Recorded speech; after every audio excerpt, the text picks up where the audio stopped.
Chapter 32. If a Tree Falls in the Night. Quietly, and with very little fuss, 12 night guard thestrals lined up on the darkened parade ground. They stretched their wings and prepared for a long endurance flight over Canterlot. The moonlight played over the palace behind this squad, rendering it in faint silvers and blacks. The unlit state of the parade ground posed no problem to the ponies using it. 10 of the selected thestrals had a sealed glass beaker of tracer solution hung on cords about their necks. Once they began their flight sweep, each would split up to a distance of 100 yards and fly in a staggered line. The remaining 2 thestrals were there to act as messengers for when, or if, the 10 found something. The tracers were still only accurate to 200 yards. As such, the rest of the available night guards would remain here as a reactionary force, waiting for the signal. But they were ready to rush out and lock down any area of Canterlot at a moment's notice. If a royal guard or passing servant noticed the figures moving in the dark parade ground, they would be told it was just a nighttime training exercise. Corporal Humming was one of the 10 selected thestrals, and would be the officer in charge on the sweep. She was nodding as Screech finished finalizing the intended flight plan. "Yes, sir. I'll halt the formation and send one of the messengers back the moment we find anything." "Good. Sergeant Gloom, can you think of anything else to add?" Screech asked, half turning to the ISND, who stood nearby in the darkening night. Gloom glanced at Prey and Crimson, the first of whom shrugged, and the second of whom just shook his head. "No, sir. Nothing further." "Thank you.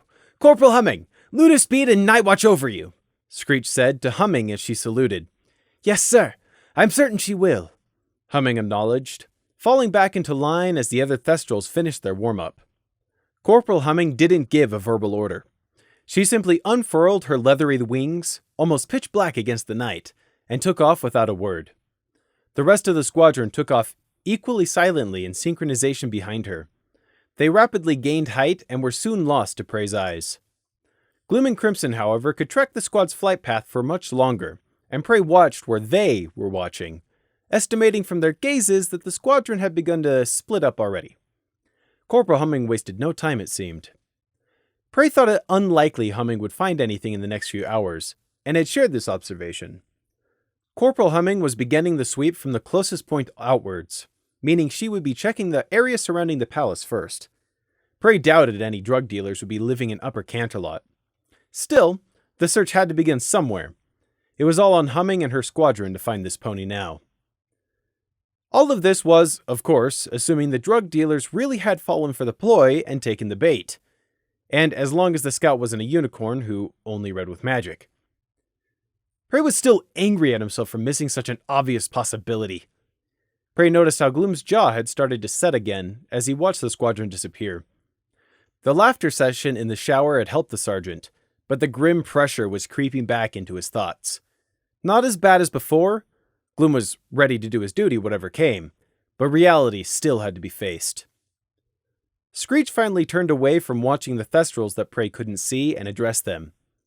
"Captain Nighthawk should be back by now. He wants to see the ISND to discuss progress," Screech said with a nod as he left. "Yes, sir," Gloom acknowledged. Prey got tiredly to his hooves. There had been a lot of walking again today, and his hooves hurt. Again. Not that it was anything new. He did hope they'd actually be getting something to eat tonight. Sleeping on an empty stomach was no fun. Not that anything was ever better on an empty belly. Except maybe getting kicked repeatedly in the stomach until you threw up. Actually, vomiting could also be included on that short list too. "Do you think that our pony will really be marked, sir? I mean, do you think the salt dealers would have noticed our ploy with Leaflet Spring and sent a scout already? It's been less than a day," Crimson asked. "Too late to do anything else now. We've already applied the marker. We have until 2 a.m. on the day after tomorrow. If we find nothing tonight, well, we'll have another chance of sweeping the city before the marker fades," Gloom said. "The ISND does seem to operate on a lot of ifs, maybes, and hopefullys. We never have enough time for anything proper," Prey grumbled, stretching out a stiff hind leg. This wasn't the first time he'd pointed this fact out, and it likely wouldn't be the last either. Eventually, Gloom would just have to take the hint and completely change up the way the IS&D worked. But not right now. There just wasn't the time. Yeah, all right. On to Captain Nighthawk's office, Gloom said despondently, leading the way back into the palace. Thankfully, mercifully, wonderfully, the meeting with Nighthawk was short and quickly over. That did not mean, however, it was any less dour and heavy. Gloom gave their report on what they'd done, found, and their plan with the tracer Future Spark had made for them. Nighthawk was already well informed of all they were doing, having heard it all from Starry Wing himself, but still he wanted to check in with Gloom. However, the meeting soon moved on from simple checking to what Nighthawk had to share with them. The 4 murdered victims' identities had finally been confirmed. The descriptions the IS&D had provided earlier had served to confirm the last outstanding identification. It was the Earth Pony, Mango Nut. Terry Golf, however, was not among the 2 unicorns slain, meaning he was still at large.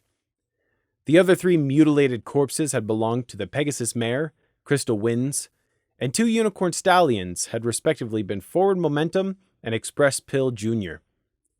Prey didn't care about their names, only about what else might have been discovered about them.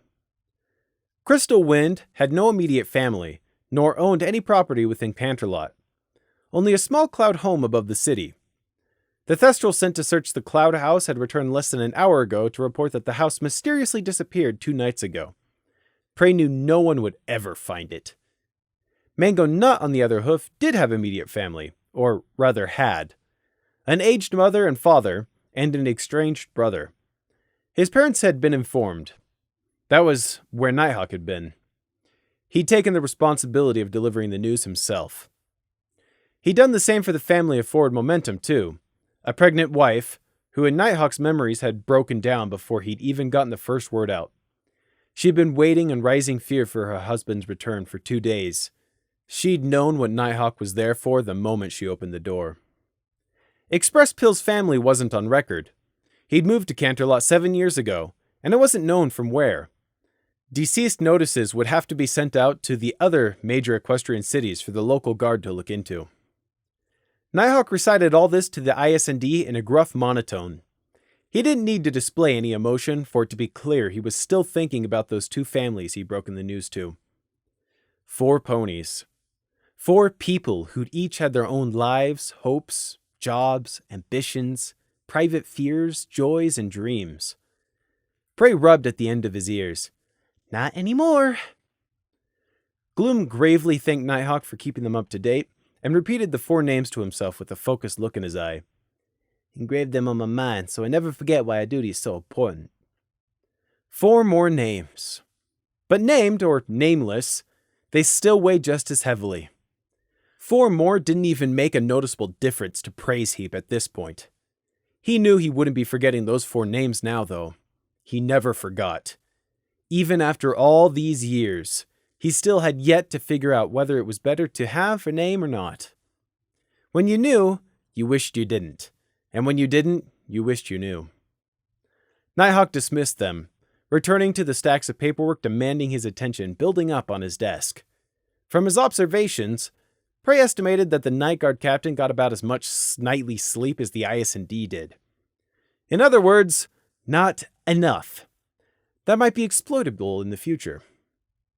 Prey considered possible scenarios in which he might be placed to take advantage of Nighthawk's sleep schedule as the IS&D made their way to the dining hall. Surprise, surprise, they'd missed dinner again, and had to scavenge leftovers from the last 2 cooks left on cleanup duty before it was thrown away. Throw away food? How unbelievably idiotic and staggeringly wasteful was that? Mashed potatoes mixed with cold green beans and carrot pieces.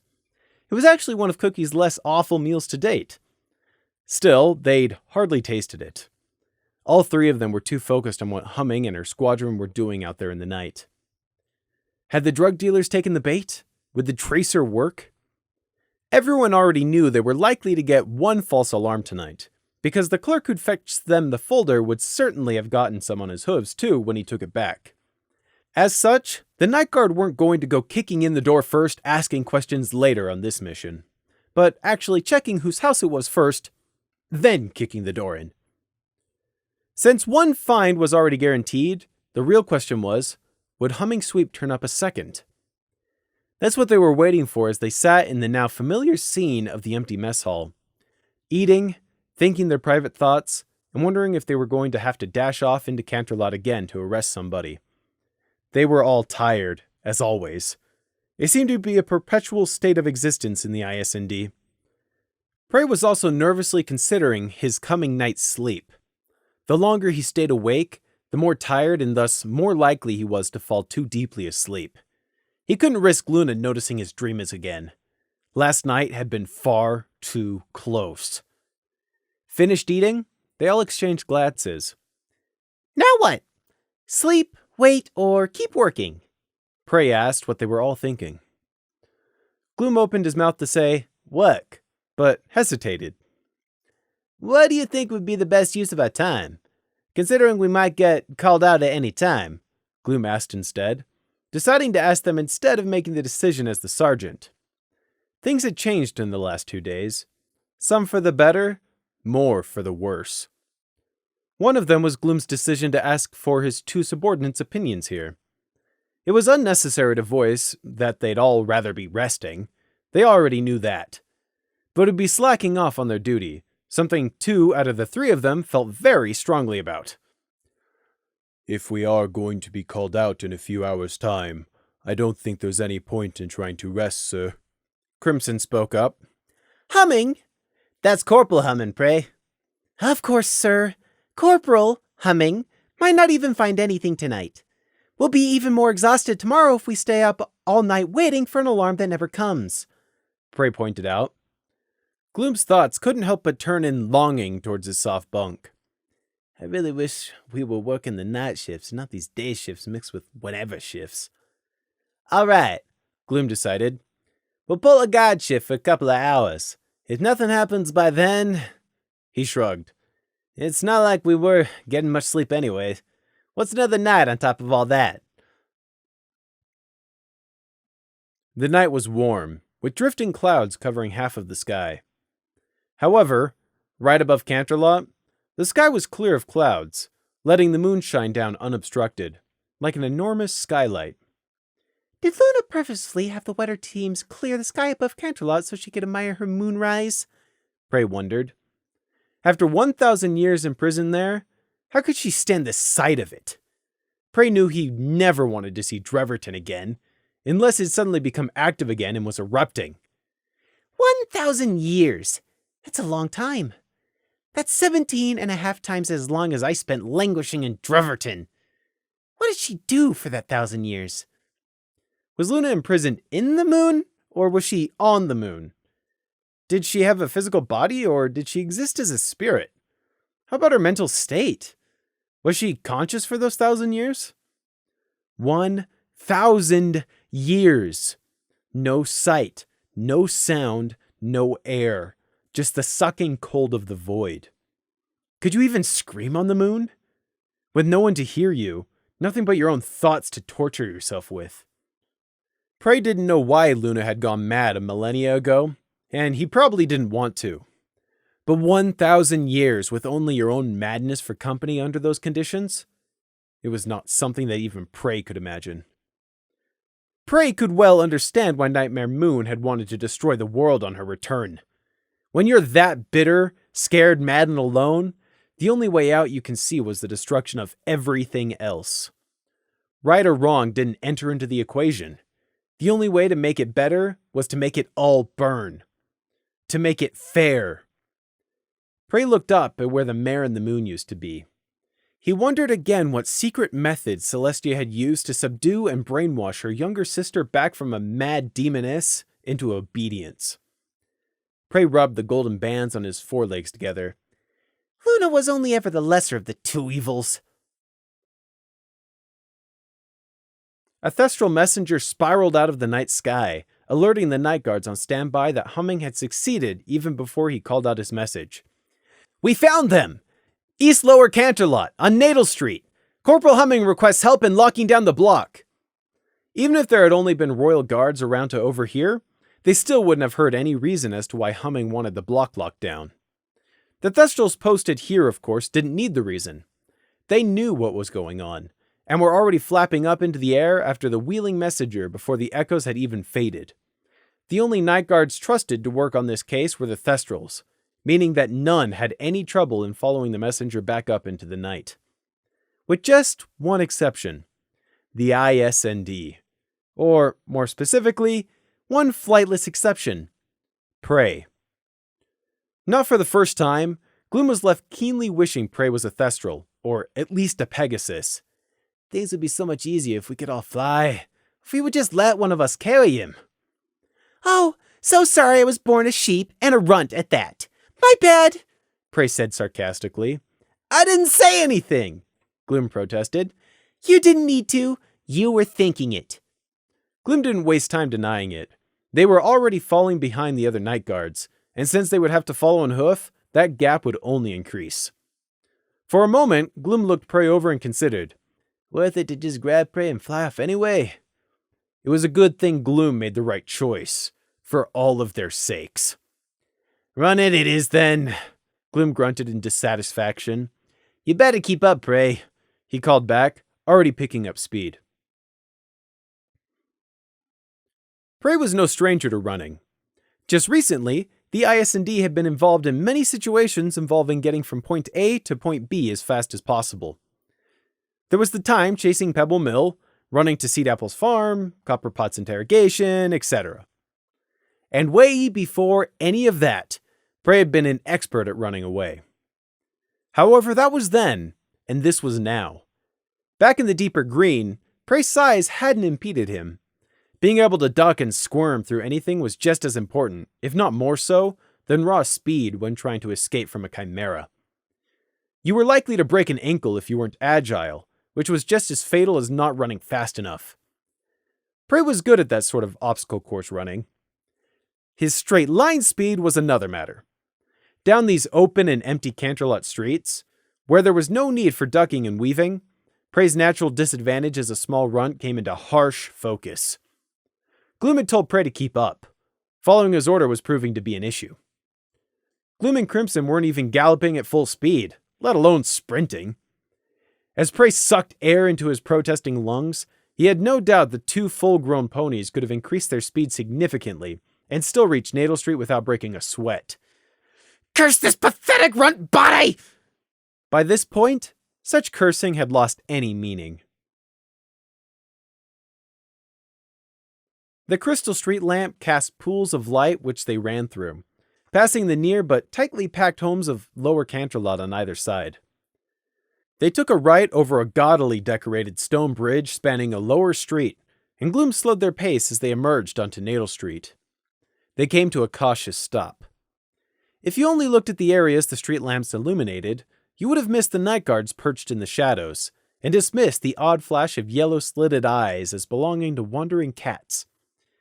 But if you did notice and did look, you might have seen how the Thestrals were thinly spaced, positioned up and down the street so as to not leave any house or side street unobserved. The ISND cantered up to the closest night guard, weaving around the pools of street lamp light as they approached the closest such hidden sentinel. "Where's Corporal Hammond?" Gloom quietly asked, as soon as they were close enough. Much as Prey had predicted, Gloom was barely out of breath, unlike himself, who was gulping down air like a stranded fish. "The search squadron is still slowly sweeping the area, sir. They are trying to narrow it down further," the night guard answered, pointing up at the sky. Panting, Prey looked up. If he concentrated, he could just about see the occasional dark patches of bat-winged shape sky passing against the pinpricks of starlight. They were keeping well above the street's light, and obviously shielding the glow from the vials of tracer solution they carried. If not, it would have looked like a number of giant fireflies were circling. "Good. Please go and inform Corporal Hammond of our arrival. We'll hold your post until you get back," Gloom ordered, still lightly prancing on the spot to stop his muscles from burning after the run, Crimson doing the same. Prey just slumped against the wall and focused on trying to breathe again. The night guard nodded and with a "yes, sir," and took off up into the night to search for the corporal. 2 minutes and 43 seconds later, Prey was counting, he was back. "The corporal asked that you help cover the end of the street. Once she'd narrowed the sweep down to the right house and is ready to move in, she says she will send for you, sir," the night guard relayed. "We'll go do that." Gloom nodded in agreement, setting off for the end of the indicated street, Crimson following just behind. Stifling a groan as his wobbling legs protested, Prey pushed himself off his considerably placed supporting wall and stagger/limped after them. Humming wasn't trying to subvert the IS&D by sticking them on the sidelines. She was merely doing what Thestrals did and being practical. Humming was busy and in the middle of an aerial sweep, and the IS&D could help her by more thoroughly securing this area instead of just standing around waiting. 4 minutes, 11 seconds later, Corporal Humming herself swooped down and pulled up to hover above them. She spoke quietly so it didn't carry. "Hello, sir. Good to see you. We have identified our target as being somewhere inside that building and confirmed it's not the clerk." She pointed at a large, 3-story house. "There's multiple ponies living in there. We're going to storm all the rooms at once. Wait 2 minutes, then we'll all converge. You're on point, sir." "I just have one last sentry to inform," Humming said, now pointing towards a patch of darkness where another night guard was stationed. "Yes, Corporal, 2 minutes," Gloom confirmed. Humming nodded and flapped up back above the street lamps to complete her task. 2 minutes, Gloom repeated in a low voice.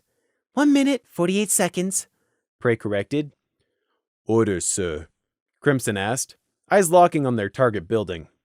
There were 5 brightly lit windows on this side alone, so at minimum, there were 5 ponies awake and active in there. "Do as Humming says," Gloom said, forgetting to add the title of Corporal in the moment. "Prey, stay behind us. Let me and Crimson do with any breach-in. We're going in through the front door." "Here we go. Will there need to be any violence?" 1 minute 20. Prey sounded off. "If they try to run," Crimson asked quietly, slowly limbering up his wings. Then we'll stop them. Gently, if possible, Gloom answered back. They waited. 30 seconds, Prey said. 3, 2, 1, 0. "Here we go," Gloom muttered, expressing the same sentiment from earlier, and stepped out from the shadows. Up and down the street, bat-winged shadows emerged too as they saw the IS&D service the signal. Some approached from the ground, some from the air, but they all converged silently on the house. There were 2 ways Gloom could have approached opening the front door: knocking on it or kicking it down. Gloom decided they were using the second approach. Regulations be damned. Sure, there were certainly innocent bystanders inside, but there was at least one guilty party too. In a motion very reminiscent of their first attempt to gain entry into the abandoned house yesterday, Gloom turned around, lined up the door's lock, and shouted, "This is the night guard! Step away from the door!" This door turned out to be a lot less sturdy than the reinforced door of the secret salt den. It splintered open with a crash on Gloom's first kick, leaving the door handle and lock still attached to the frame. From somewhere inside the house came a shriek of surprise, followed by another one of fear as the rest of the night guards surrounding the building took Gloom's entry as a sign of how to proceed and copied him. Windows broke and more doors splintered as the Thestrals forced their way in, the noise shockingly loud in the quiet night. Crimson was the first of the IS&D into the house. The reason being, Gloom had to regain his balance from breaching the door, and Prey had no intention of rushing headlong into an unsecured building. That's what the rest of the night guards were for. Prey let Crimson and Gloom charge on ahead, leaving him abruptly alone outside. More sounds of breaking objects and frightened ponies being rudely awakened continued to echo out. It was making quite the cacophony of noise. Prey put his hoof to the damaged door frame and left a rune as he carefully stepped over the collapsed door. Some mare was screaming bloody murder up the stairs. Quite literally. "Murder! Murder! Murder!" Prey scoffed as he entered. There was no murder. Her screams held nowhere near enough raw horror for that. A night guard dashed out of one of the ground floor rooms, the kitchen by the looks of it, barely managed to skip around Prey without colliding and kept going up the stairs. Prey didn't hurry to follow him. He took his sweet time, examining the building as he went, checking for any traps or anything else of importance. If the night guard wanted to set off any traps for him, that was fine, but he wasn't going to rush into an unsecured area. His time in the Resistance had drilled that habit into him. The shortest route is always trapped. So is the second shortest route. And so is the safe route you thought you cleared yesterday. It didn't even have to be a border guard ambush. Simply a Tangle Viper. Both killed you just as dead. Heading for the stairs, Prey peeked into each room as he passed, getting glimpses into the lives of their occupants. Many worn-looking doors that had previously been locked had been kicked down, revealing the building had been split up into lots of separate apartment rooms. The residents who were renting these rooms were all cornered against their flat walls by at least one or more Thestral Night Guard. As expected, the Pony residents were panicking. The reassurances the Night Guard were trying to give them if they would just remain calm and follow instructions were doing little to help. Stay calm? Don't panic? You try that when strange, slit-eyed, bat-winged ponies break down your door in the middle of the night, proceed to back naturally skittish ponies into a corner, and say, "We're here to help." It wasn't hard to see why it wasn't being believed. Prey idly wondered if someone outside would hear this noise and be brave enough to call the Royal Guard. That would be interesting to explain. Prey placed another couple of minor runes around as he climbed up to the first, then second floor as he searched for Gloom and Crimson. He saw more repurposed apartment rooms, 4 to a floor, with night guards blocking each door. Inside of one that Prey snuck past, he saw a night guard waving a tracer vial back and forth above a fearful-looking earth pony's hooves, no doubt trying to work out if the glow got brighter or dimmer. "You destroyed my door! Completely unnecessary! You best hope you're going to pay for that! I demand to speak with my lawyer!" Someone else was shouting.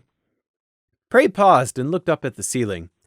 Found you, he thought, making a mental note of the position of the room above him on the top floor. Above, he could hear the thoughts of Gloom. Walls and floors were no barrier to the mind. Only 2 of the 4 apartment rooms up here were occupied. Prey made straight for the one which held Gloom, Crimson, and Humming, along with whichever pony it was that they'd captured.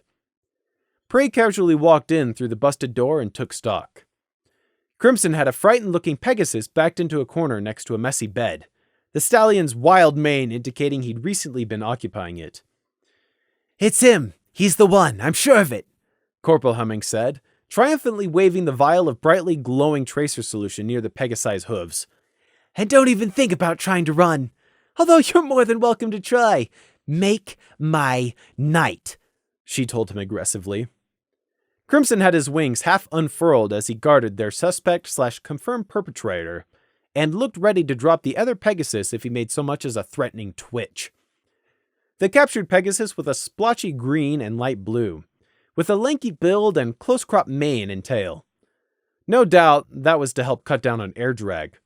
He'd likely picked this top-floor apartment so as to be closer to the window and sky. Too bad for him, Humming had busted in through said window before he was able to wake and flee. "What are you doing in my house?" the Pegasus demanded, voice afraid. "How? Already? But when did—" "We will ask the questions here," Gloom told him, voice cold. "I want to know what's going on!" "Shut it!" Humming snarled. It was a good snarl. Plenty of fangs and a good growl mixed in. The Pegasus shut it. Humming nodded to Gloom and stepped aside, signaling this was now in the ISND's hooves. "Let's start simple," Gloom said, stepping up to replace Humming and standing uncomfortably close to the Pegasus. "What's your name?" "I'm Oyster Pinion, but—" "Oyster Pinion! Where were you between the hours of 7 and 9 this morning?" Gloom interrupted. Beside him, Prey walked up quietly and purposefully into Gloom's periphery to let the Thestral know he'd arrived. Gloom gave Prey a quick nod before demanding again. "Where were you between 7 and 9? Oyster Pinion snapped out of staring in a daze at Prey and tried to come up with an answer. I'm not, just around, I guess," he lied. It was a very obvious lie, too. The way his ears twitched back and his eyes went off to the side gave him clearly away. "You know," Gloom said, rotating his hoof through the air. "I'm tired of doing all my interrogations this way. I'm bored of asking questions we both already know the answer to. Just to give you a chance to come clean. I'm sick and tired of all of that, so I'll just skip to the chase.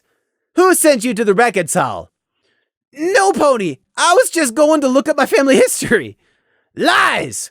You went to the active records desk, not the archives. Who sent you? No, Pony did, I swear.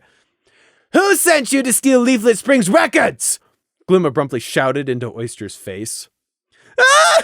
I don't know! Oyster cringed, dunking under his wings. In his fright, the Pegasus had just unintentionally confessed that he had been sent after Leaflet's records. They'd already known, but there was always the 1% chance that this had all been one big coincidence. It worked. Humming grinned. They took the bait, Gloom thought. And who are they? He pressed. I don't know who you're talking about, Oyster stuttered, back to lying again. Who was it? Who do you work for? There's no Pony. There's no Pony, I tell you. Please, it was all just me. To Prey, it looked like Gloom and Humming were both getting ready to launch a joint verbal assault on the blatantly guilty Pegasus, when there was a knock from the busted-in door. Corporal Humming, ma'am? A night guard called, poking his head in. What is it? Humming asked, not turning. We've gathered all the residents on the ground floor. I've assured them that this is a night guard business on Princess Luna's behalf, but they're being rather, unreasonable. Should I offer them an explanation or ignore them, ma'am? Prey could tell the guard didn't really care. The ponies downstairs should have realized the night guard were just doing their duty and be thankful they have some pony powerful like Princess Luna to watch over them. I'll deal with them before we leave and drag Oyster back with us, Humming replied. What? Humming ignored Oyster's exclamation. Just tell them that all their damages will be compensated for by the night guard. We'll send some pony by in the morning to write up a receipt. We're just going to break this fool here and I'll be down to help, she finished. Yes, ma'am, the Thestral nodded and withdrew his head. Humming and Gloom turned back to their thoroughly intimidated prisoner. Turning your back on a prisoner was a bad idea, but Oyster wasn't going anywhere with Crimson and Gloom covering him. Now, let's cut the horseradish. From seemingly nowhere, Prey felt a train of malicious thoughts enter his perception range. It was dark and vicious. Whatcha? Prey started to yell, already leaping away from the window. A griffin, the griffin murderer, had appeared from beneath the window edge. All any of them had time to see was the crossbow propped on the windowsill, and then the griffin squinting down its length. Thwack! Thud! Oyster Pinion was knocked from his hooves as the bolt hit him full in the chest. Presley finished carrying him behind a chair for cover as everyone else began to react. Night guards, to me!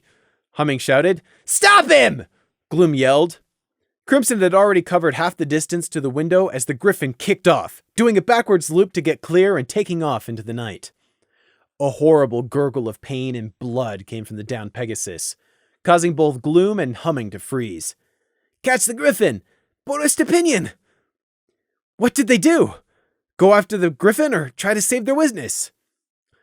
Why didn't Humming leave even a single guard outside to keep watch? Prey thought. The griffin must have been coming to receive Oyster's report. He'd seen the night guard capture the salt dealer's scout and made the call to silence Oyster. The griffin had been able to fly right up to the window unopposed and take the shot. Gloom's head whipped back and forth from Oyster Pinion to the window with its smashed-in glass. He had a split second to make the choice. Hummin! Crimson! Get out to that griffin! Gloom shouted, while he himself rushed to Oyster Pinion's side. Crimson had reached the window, but was forced to delay a second. He had to line up his jump to carry him through while avoiding the shards of broken glass in its frame. It felt like a second too long. The griffin was getting away! Hurry!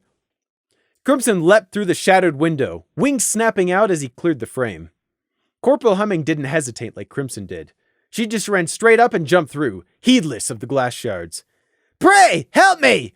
Gloom shouted, trying to get Oyster Pinion to lie down flat as he began to convulse. Prey looked away from the window which Humming and Crimson had exited.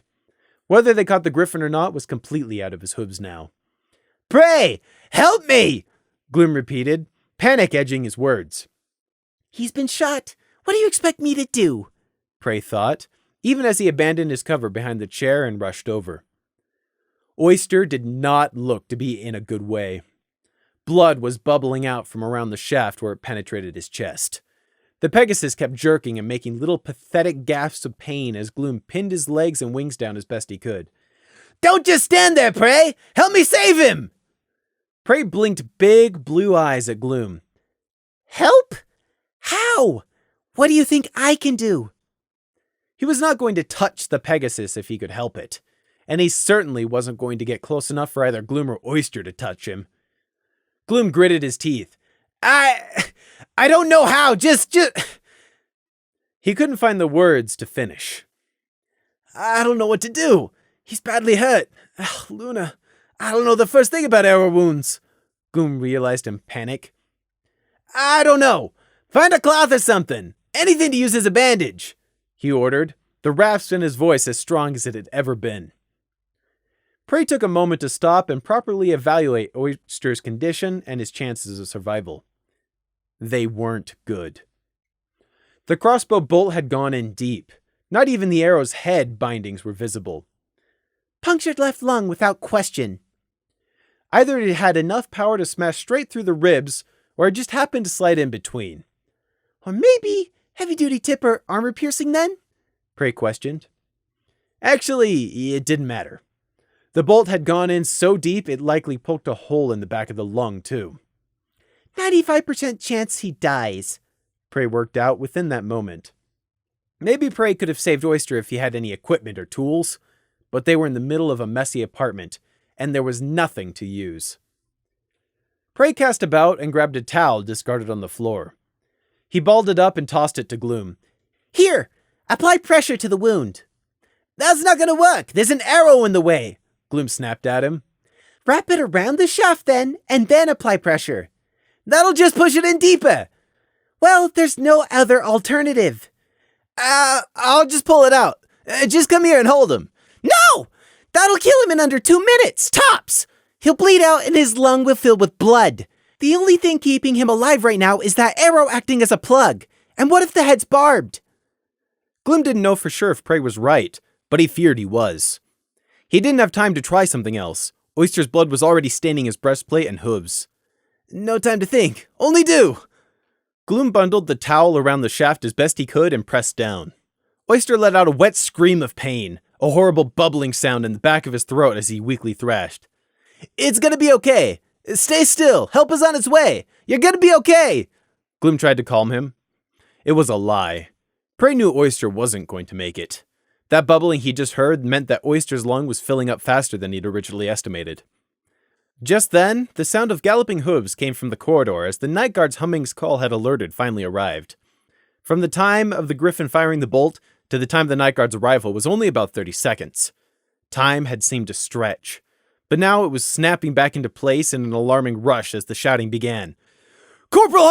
Sergeant Gloom, what happened? The lead Thestral shouted as he burst in. 5 more followed him, crowding into the room, wings flared and teeth bared for a fight. That all went out the shattered window when they saw Gloom struggling to try and keep Oyster Pinion still with an arrow in his chest. Sir, what happened? Where's Corporal Humming?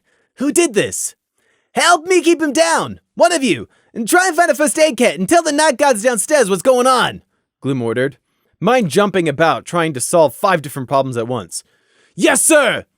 And you two, get up into the sky. Humming and Crimson are chasing the Griffin who did this. Go help him. Yes, sir! Amidst the rush, Prey slipped back into the background. Now that the sergeant had plenty of other people to distract himself with, Gloom would no longer require him to try and help save the shot Pegasus. Prey could only see glimpses of Oyster from between the assisting night guards, but it was enough. He'll be gone in 2 minutes. Prey had originally estimated a 95% chance of Oyster's death, but now he was 100% certain. Oyster wasn't going to survive.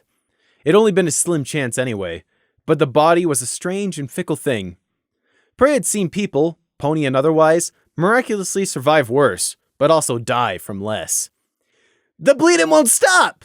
Stay with us! Keep fighting! He can't breathe! And there goes our best lead too.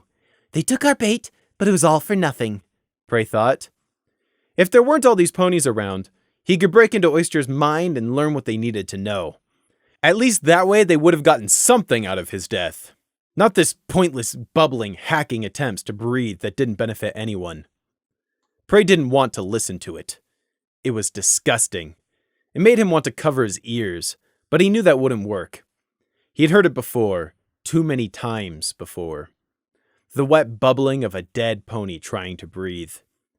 It never gets any better, Prey thought, staring fixedly at the square of night outside the smashed window.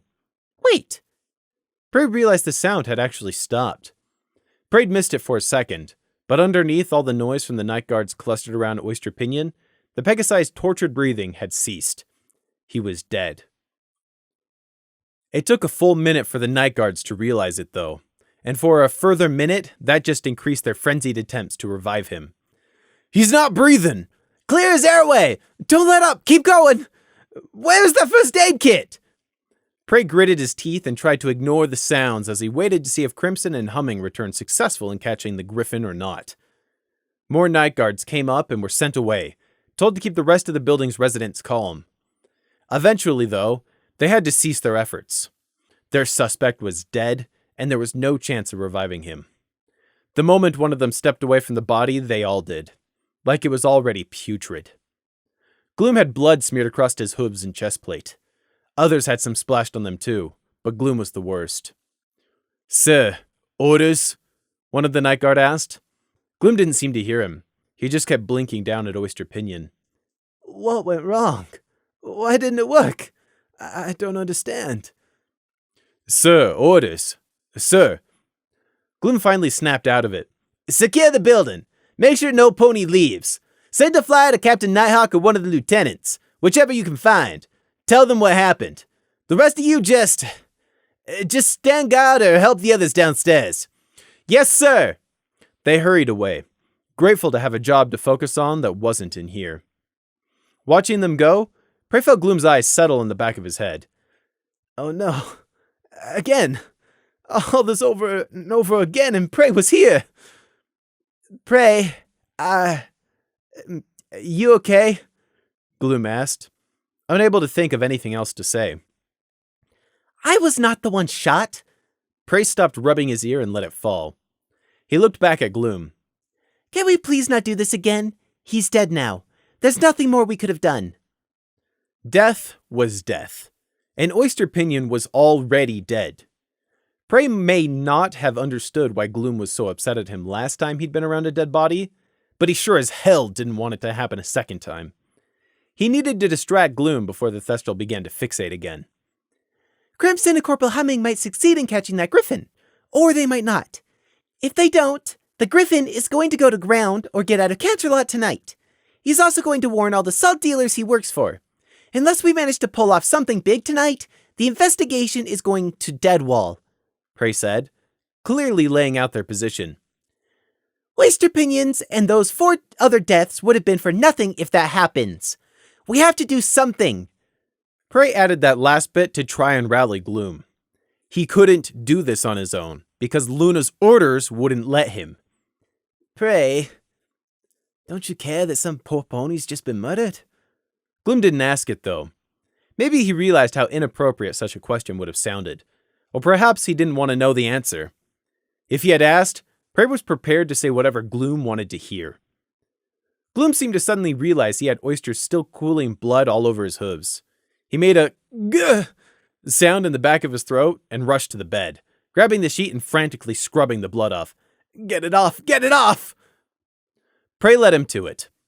He was trying to think of some way for them, the IS&D, to solve this case tonight. He didn't look at Oyster Pinion either.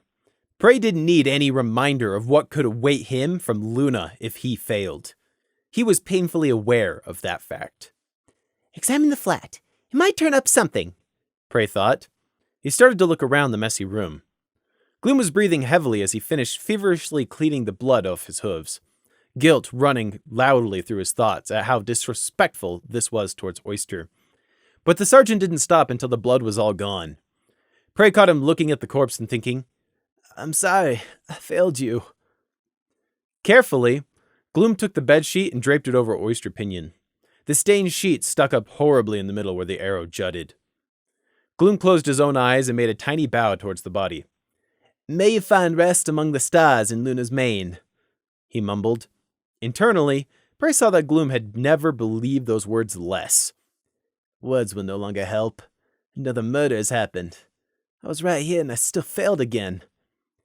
Prey, what are you doing? I'm searching the room. Even if we can't ask oyster questions anymore, there might be some evidence in here somewhere, Prey answered, not looking up from his search. Gloom wanted to order Prey to stop it. Ponies just died for Luna's sake. But Prey was just being practical. It might be immoral, but Gloom couldn't think of any way to verbalize exactly why. But how can Prey just... No, he's just suppressing it. Gloom put a hoof to his gut. And I can't fault him for that.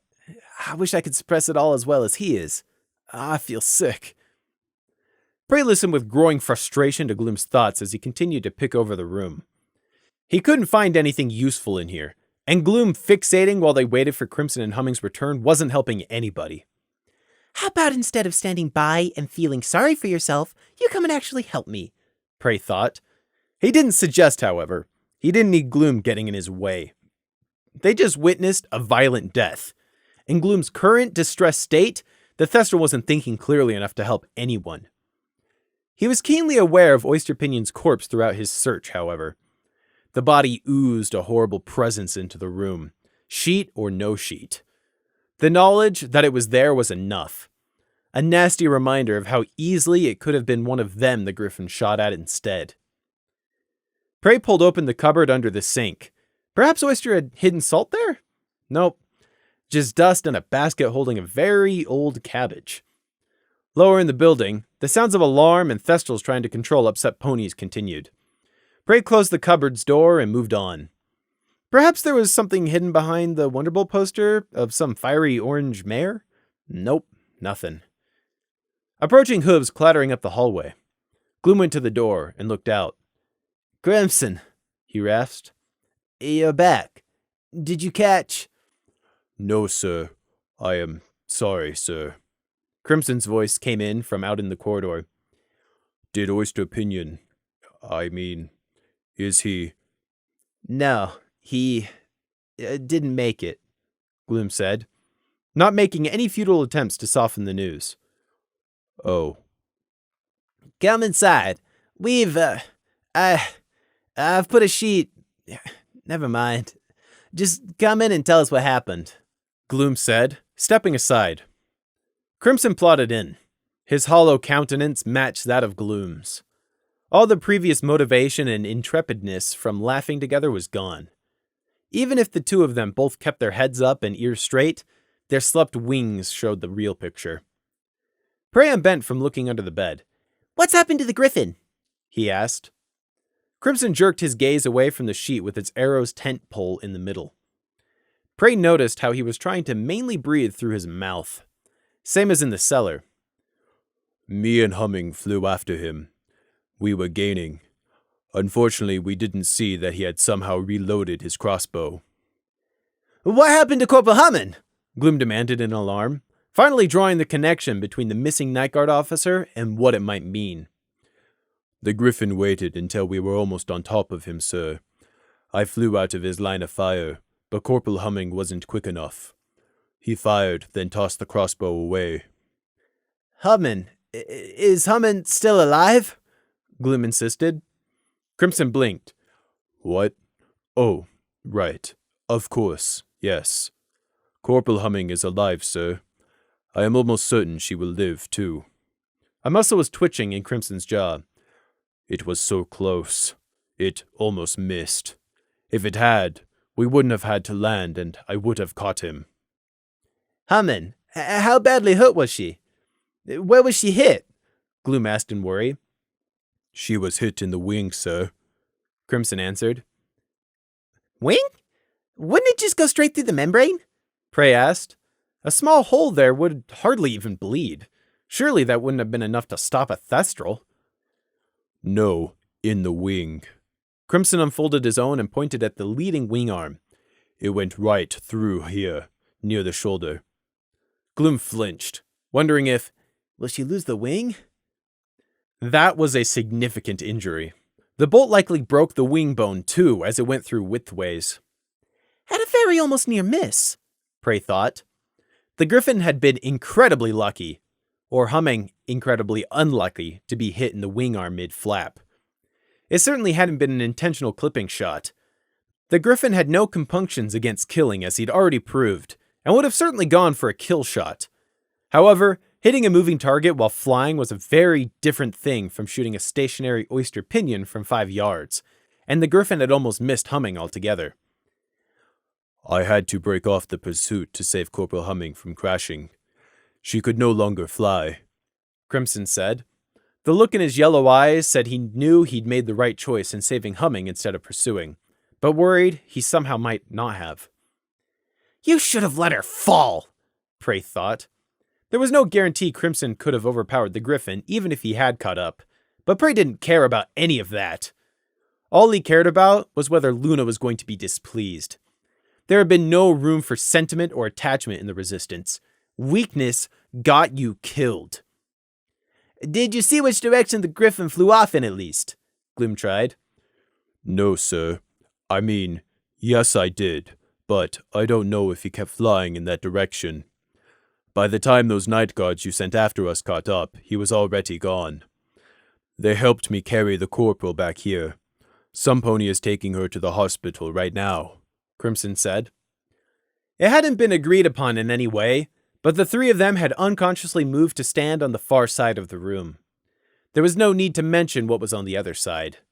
Skitter and rats. No! There are no rats here. Get it together, Dusky! We have to work something out tonight, or it'll be too late, sir, Prey hastily reminded Gloom, trying to stop him and Crimson regressing and slipping back into the same rut. What do you mean? Crimson asked. The griffin is going to tell the salt dealer's boss how they've been compromised. Whomever he really was, Oyster Pinion must have known something seriously risky for the griffin to go ahead and make the call on their behalf to kill Oyster. They're going to go to ground, and we'll lose any chance of following this trail, Prey explained, repeating his words from earlier. We need to wait for the lieutenant, or for the captain to get here first. I've sent a messenger to the palace already, Gloom said. His tone held no confidence that either officer would be able to do anything he hadn't already. But what else could Gloom do? They were stuck between a rock and a hard place, and everyone knew it. Their gambit had failed. Their suspect was dead, the griffin had gotten away, and before the night was out, the salt dealers would all have been warned. Have we lost, sir? Crimson asked after a minute. Prey stopped. Is Crimson right? Is this it? Have we lost? No. Gloom squared his shoulders. No, he announced more loudly. No, it's not over. They're not getting away with this. Do they think they can just murder ponies? They will be too scared to stop them. No, this is where we stop them. We stop them tonight. That fire was back in Gloom, the confidence which had been missing since the cellar. It was the confidence that here was a wrong that needed to be righted. Sentiment and righteous intentions are all well and good, but we're still stuck, Prey said. It was good Gloom had gotten himself back together, because Crimson would follow his example, but they had to be realistic. It will be enough, Gloom said. That's unrealistic. It'll have to be enough, Gloom emphasized. Prey let his eyes slide away and shrugged. All right, but as I said, after tonight, it's most likely going to be too late. Then we're wasting time. Let's stick to finding the answers to the questions we don't know. So how are we going to do this? Gloom asked. That was the question, wasn't it? They had to finish this tonight. But how? How? Gloom thought and thought. Crimson's mental walls were churning, showing he was thinking just as deeply. Both were scouring their brains, desperate to find the answer to the question. How? Prey turned his attention from them and looked around the small room again. The smell of blood was slowly starting to thicken in the air. Idly, the thought passed through his head of what the average pony would have done if they walked in right now. Inconsequential. He needed to focus all his attention on the now, not random trivia. Give me 2 minutes. I need to think, Prey said, sitting himself down and closing his eyes. How to proceed? Where's the link? How can I find what I need to know? Prey had his eyes squeezed shut, and his hopes firmly pressing his ears down to block out any distracting noise. Thestrals were rushing, coming in and out of the room, making reports to Gloom, offering suggestions, attempting to help, trying not to let the presser show. Prey sat in the corner, out of the way and ignored. He would still notice if anyone tried to approach him, but right now, almost all his attention was focused inwards on solving the issue. The Griffin. Where would he retreat to at this time of night? Prey didn't know. He didn't have enough information. Move on. Oyster Pinion. His body wasn't well built enough for a weather team. Living conditions are below the Canterlot average. Unemployed, lazy, or just wasteful. Was lack of money the reason he worked for the salt dealers? Prey was possibly crunching, going over everything he knew and trying to slot it into a scenario that would benefit him. If he were in Prey's place, Gloom would probably try to organize aerial sweeps in hopes of his cutie mark hinting at something. Crimson would probably do it himself, relying on a superior sense of smell and warrior training. Prey was neither of them. He didn't believe in hope, nor did he have either of their skills or strengths. He wasn't strong, or fast, or well-trained, or blessed by harmony with a special talent. Prey only had 2 things, his mind and his runes. Runes would not help him find the drug dealers, even if he wasn't keeping his runes a secret, which only left his mind. Prey wished he had some way of secretly contacting Lemon Pink. Her magic could be of invaluable assistance, even if she only worked from behind the scenes, but there was just no time. Oyster Pinion knew that Griffin. The Griffin came to receive his report. Oyster would not give illegal information to someone he did not know, yet the Griffin came with a crossbow. Indicative of the outcome or merely caution in the Griffin's part? No, that information wasn't going to help either. Prey discarded it and started again. The salt dealers may have made efforts to tighten up their operation, eliminating loose tongues. This is all about money, yet they've closed down the Warehouse 7B operation. But they still need an income. Money. How are they getting it? Where did they move their import route to? What other operations do they still have going on? Prey was tired. Gloom and Crimson were also tired. The whole Night Guard was tired, but the IS&D was especially tired. Sleep had been an increasingly fleeting state of being this last week, and now it was catching up with a vengeance. All of them were trying to think with a head full of noise and eyes full of sand. Having just witnessed a murder hadn't helped either. In the explosive moments after the killing had occurred, somehow all that exhaustion had grown 10 times worse. Focus! Focus! Prey repeated, pressing his ears more firmly shut as an argument broke out over something one of the Thestrals had just reported. Focus on the here and now. Other avenues of income. Where are they operating out of? A storehouse and a headquarters of some kind are required. It doesn't have to be large. The person in charge is likely now rich. Wouldn't live in Lower Canterlot. But they're careful and don't want to draw attention, so not Upper Canterlot either. Middle class then. With such low profile, chances of finding them are tiny. Useless, move on! Prey quickly double-checked the room for a second before slipping back into his state of concentration. Someone, a night guard of course, was examining Oyster Pinion's corpse. They dropped the sheet back into place after barely a second, looking green. Prey had a memory which was poking at him. It was from the day just before the Resistance lost the war. The Resistance kept fighting, of course. They didn't know how to stop after shedding so much blood. But it was the day Captain Firestrike broke their backs for sure. The Resistance had been on the back hoof, losing ground and fighters almost daily. In an attempt to scavenge a chance to breathe, the Resistance's leaders had split them all into 2 main camps, carefully hidden away deep within the trees. But the border guard had kept closing in, combing through the forest and getting nearer every day. They knew the camps were close, and it was only a matter of time before they found one. But the Resistance had been in no state to flee again. They just needed some more time, another day or 2 to recover, and then they'd be able to make it.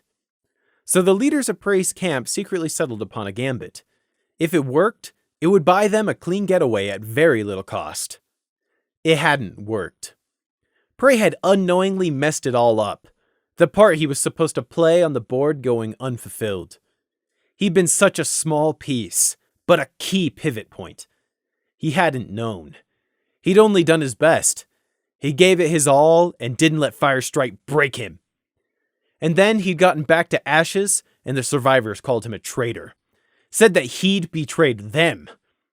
Sacrifices must be made for the greater good. He'd called them traitors in return. They'd betrayed him, not the other way around. You've taken everything from me, and now you want this too? The Resistance had desperately tried to hide their intentions with misdirection, attempting to sacrifice the hoof to save the leg. This memory poked away at Prey. If his subconscious kept bringing it up, that must mean something, so Prey focused his attention on it. A key. This is a key. Now, to build the door, it fits. Prey took a deep, deep breath, feeling it fill his small lungs to what felt like the bursting point. Then he exhaled, letting it take all unnecessary thoughts with it. All right. Here we go. Prey broke his mind into two different patterns of thought, each capable of independent logic. It wasn't an action that Prey could have explained, or an experience he could have described. Words alone would have done a poor job. It was a state of being. It was not splitting his mind in half like he'd done in his duel against Lemon Pink, back when she was still Night Watcher. This was completely different. Back then, he'd almost surrendered himself into two separate minds, only threads left to hold halves together. It was like dancing on a knife edge wetted with Tangle Viper venom. There was no way Prey was going to do something as dangerous as that again unless he had no choice. This was more just separating into two separate directions. All roads go in two completely directions, but there's still only ever one road. Half of Prey's mind pulled up everything he knew, or thought he knew, about the salt trade and the murders. Warehouse 7B, the Griffins, Oyster Pinion, Luxury Linen, all of it. The other half started conjuring up possible frames into which those puzzle pieces could fit. Scenarios, outcomes, reasons. Then he began jamming the two halves back together. Prey wasn't trying to find an answer that would fit perfectly into place in the puzzle frame, because there were far too many uncertainties and variables for that. So instead, Prey was forcing scenarios together whether they fit or not, and seeing what came out the other end. It was like building a mental, three-dimensional puzzle with pieces you weren't even sure were for this same puzzle. It was by no means an accurate process. None of the outcomes were exact. It was all based off of hunches and theories that only existed as ifs and maybes in Prey's head. Which one? Which one will fit well enough for me to use as a stepping stone? Let's see. How many employees will the salt dealer have? Prey asked on the one side. The other side came up with its answer, as the first still continued to provide facts. Employees probably split into 4 classes. On the bottom rung, I'll call them the street dealers. Next rung up, suppliers, who will have a number of street dealers under each of them. Then the big salt dealers. Let's call them salt lords. Each responsible for a section of Canterlot. Then at the very top, the boss. The only people this boss ever interacts with will be the salt lords. Only they can identify the big boss, Prey rationalized, adding it into his calculations. This means it's a relatively small operation. A quick estimate gave Prey the number of individuals he could expect. 1 boss, 4 or 5 salt lords, 16 to 20 suppliers, and street dealers anywhere up to 60. Total of roughly 85 people spread throughout Lower Canterlot. As they're caught by the guard or judged untrustworthy, they're replaced. But only recently has this boss come to town and started having the failures killed. A few pieces clicked and became a new shape. With this new, bigger puzzle piece, Prey started running through all the scenarios he could think of again. Salt lords are now too scared to run away with a griffin assassin under their boss's control. The other side of Prey's mind made a connection, and something else also clicked. There is no pony leader, Prey realized. The griffin himself is the boss. It was a startling leap of logic, with little proof on either side to link up with the other. But once the connection was made, Prey was 90% certain it was accurate. He just somehow knew. The night guards in the room were now grimly arguing, or having an intense discussion at least, about if they should be performing any further last rites, and if so, what? So this griffin is the brains behind the salt trade, Prey thought. It was a surprise. The Griffin must have been running this salt trade from outside of Canterlot for years. Yet now he'd ventured into the capital city himself and started to get his claws dirty. Likely one of his pony salt lords was getting too big for their horseshoes, so the Griffin came here to make an example of them and remind the rest who's boss. Griffins did things differently to ponies. Their approach to problems was fundamentally different. Most ponies probably interacted only a few times in their whole life with a Griffin, and so knew next to nothing about their culture. But Prey knew Griffins from the Resistance. They'd always been the Resistance's most vicious frontline fighters and raiders. Although perhaps those blood-crazed individuals were a poor representation of their entire race. Nevertheless, Prey could understand those Griffins. First and foremost, they were proud predators. Coming from the cold and often barren lands of Griffonia, they had to be.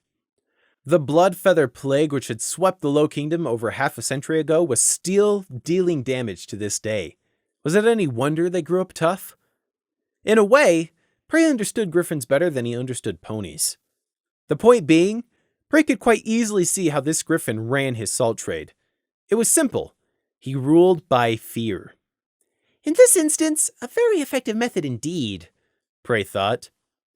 Ponies were easy to panic and prone to giving in to fear. They had the instincts of herd animals. Anything that looked dangerous was to be immediately distrusted and shunned.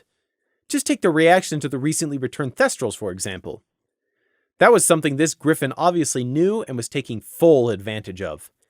But where do I find him? If I were him and had to set up this salt trade, where would I go? Actually, Prey wouldn't have been caught, so it was a baseless question. But that was besides the point. Where would I go? Warehouses? Train station? Lower Canterlot? Outside of Canterlot altogether? Crates? Factories? More abandoned buildings? Cloud homes? Basements of shops? Repurposed civilian homes? Where? Prey ransacked his brain, in his mindscape hanging all of the maps of Canterlot he'd seen. Where would a murderer like me go? I've got it! Prey cried at the same time as Gloom did. He flew to the lumberyard! Prey stalled, half risen. How on a quiz had Gloom managed to work that out too? Did a special talent just present the destination to him on a silver platter? Prey thought in disbelief. Never mind, it didn't matter how Gloom had worked it out. He could ask later. Right now, they had to get things moving, something Gloom was keenly aware of. Quickly, who's next in seniority after Corporal Hammond? Gloom demanded of the present night guards. It's Corporal Echo. Where's he? He's downstairs keeping an eye on the residents, sir, came the swift reply. One of you go and replace him and send him up. We don't have much time, Gloom ordered. The Thestral saluted and galloped off. Gloom cast about, finding Prey had come back over. Prey, where are you? Here, good. Do you know where the lumberyard is? Yes? Good. How long will it take to get there? He asked, firmly fixing his eyes on Prey when he spoke, rigidly not letting them drift to the corner. Prey only needed to think for a second. On hoof at a fast canter, 22 minutes. By air, roughly 10 minutes. Only 10? Good, it's closer than I thought. Gloom quickly pointed at the night guard. Do you know the way? No, sir. Gloom gestured to Prey. Give this pony the directions. He can go tell every pony else, too. Lieutenant Screech's Star Wing should be here soon. Then we can all get moving. Prey speedily began to rattle off the directions to the night guard as he mentally picked out the shortest route landmarks for a flyer to follow. Good, that's... Gloom's mouth paused mid-order, frowning. Hang on, that doesn't seem right. Those aren't the directions to the lumberyard, Prey, Gloom said in confusion. Yes, they are! What are you talking about?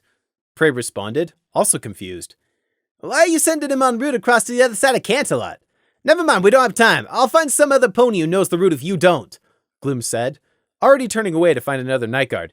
No, what are you talking about? Those are the directions to the lumberyard. There's no way I made a mistake. Wait. Prey thought of something. We are both talking about the Oak Quarter lumberyard, yeah? Yeah, no, the other one. The one in the Goldlight district, Gloom said. And why, Prey said slowly, do you want to send him to the Merry lumberyard? The Griffin flew away to the Oak Quarter lumberyard, not that one. They really didn't have time to be discussing this. The night guards needed orders, and Gloom was the only officer available to give those orders. But despite all the mounting pressure, Gloom still came to a stop and forced himself to properly absorb Prey's words. Different lumberyard? How could Prey know? It doesn't matter. He wouldn't say unless he was sure. Does that mean split up? By the moon, why us? Sir? The night guard, who had been about to be sent to the wrong lumberyard, prompted, poised to fly and wanting to know where he should be going. Don't go anywhere. Wait, Gloom ordered, perhaps more sharply than was necessary. His eyes locked onto Prey. Prey saw anger and frustration warring with indecision. Prey, how do you know that? Quickly. Just now, when I was thinking, I worked it out. The Griffin retreated to the lumberyard. That's where he shifted his salt import route to. Why do you think it was the other lumberyard? Prey asked back. We're pressed for time. But this is something that I can't afford to get wrong right here. Gloom pointed at the sheet-covered body. Oyster had a paper stub on the table. It was from a hay and chip shop in the Goldlight district from just this evening. Crimson stepped over and showed the sloppily written-out receipt to Prey. It was stuck to the bottom of the coffee mug, Gloom explained as Prey quickly looked it over. Crimson gave a nod. I also asked the ponies downstairs about what they knew about Oyster Pinion. A mare said Oyster said he was going to be busy flying to the industrial yard earlier this morning. And the only place that fits the description of an industrial yard near the Goldlight district is the Mary Lumberyard, Gloom finished. Why would have Oyster told this mare where he was going? Prey asked automatically. It wasn't likely to have been a lie, but he asked anyway. Apparently, Oyster promised her a lunch out, but he said he couldn't take her today when she asked. Crimson blinked and glanced furtively towards the same thing in the room that everyone kept glancing at. She doesn't know about Oyster Pinion. None of the ponies downstairs do. The residents, Guilt didn't sound in Crimson's voice, but it was definitely there in the way his eyes lingered on the sheet. The mare downstairs would never see her potential cult friend again, unless she attended his funeral. That was a poor substitute for closure. But life isn't fair. It's time she learned that lesson, whomever she is. Not that it's relevant to me. Prey was getting distracted again. It was all these night guards crowding around him, and he didn't like it. He backed up a step or two as everyone stared at him, waiting. You think the Griffin went to ground in the Oak Quarter lumberyard instead? Why? Gloom asked, not wasting words. That was a hard question for Prey to provide an answer to. He knew, because he'd worked it out. However, his reasoning would not satisfy Gloom, because he couldn't explain it. But that did not mean he couldn't come up with a good excuse on the spot. The Oak Lumberyard aligns on the map. Plus, it fits all the requirements for what the salt dealers would need. The other lumberyard is on the wrong side of Canterlot, in too high class of an area. The salt dealers couldn't safely pick there. In addition, it's in the opposite direction to the one that the Griffin flew, Prey answered. Why does that make it more, not less, likely? Gloom asked. The other night guards weren't following Prey's logic on that last point either. Think about it. These drug dealers so far have been very cautious and careful. Surely he wouldn't fly straight back to his hideout without first making sure he couldn't be followed. I'm certain that once he got out of Crimson's sight, he changed direction, Prey explained. He could see that they all bought his reasoning, even if they weren't sure it was correct. However, they also knew that certainties were an impossibility in any active situation.